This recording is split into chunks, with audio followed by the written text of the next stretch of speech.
Hello everyone, happy Thursday. I cannot believe that we are already this far into the week. It still feels like it's Tuesday to me.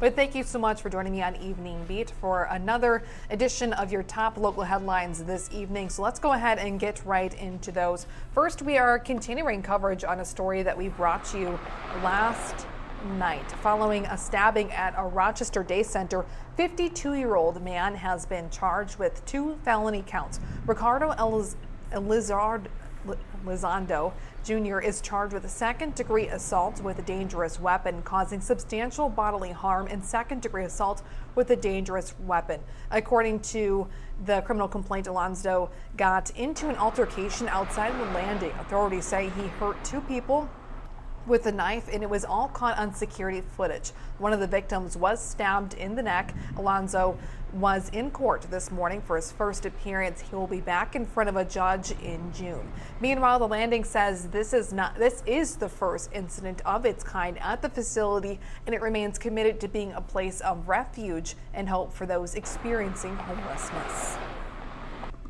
Our second story at this hour, not even 6 months after the nation took to the polls to cast their votes in the general election, one challenger is already looking at putting his name on the 2026 ballot. Jake Johnson, a teacher from Rochester, announced this morning he'd be running a campaign against Republican Congressman Brad Finstad for his Congressional District 1 seat that oversees southern Minnesota, including a large population hubs like Rochester and Mankato. This district is a red voting stronghold. Brad Finstad won in the race. There was 58% of the vote this past November against challenger Rachel Bowman.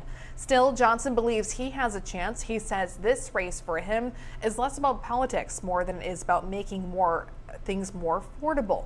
Johnson also believes that some voters want a change. We'll hear more about Johnson's background and reason for running tonight at 9 and 10. We have reached out to Finstad's office for comment and did not hear back by news time. Also today, breaking ground to honor the life of a former police officer. The Zumbrota community began construction today for a memorial in remembrance of former Zumbrota police officer and firefighter Gary Schroeder Jr. He was a well-known community member, and those close to him say he was known best for his compassion and mentorship. After battling PTSD, Schroeder died by suicide on this day 2 years ago. Our writer Blair shares more from his service and the memorial and from loved ones tonight at 9 and 10 o'clock as well.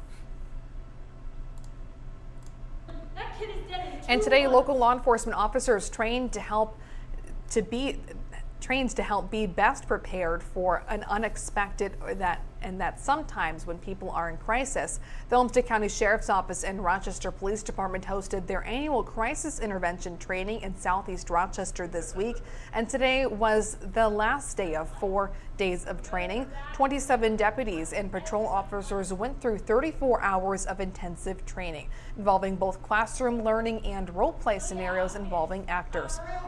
Organizers say right now around 70% of RPD and Olmsted County Sheriff's Office is CIT certified. Well, that is a look at your top local headlines. Thank you so much for joining me once again on this Thursday evening. I will be back here tomorrow night for your last evening beat of the week at 7:30. I hope everybody has a great night.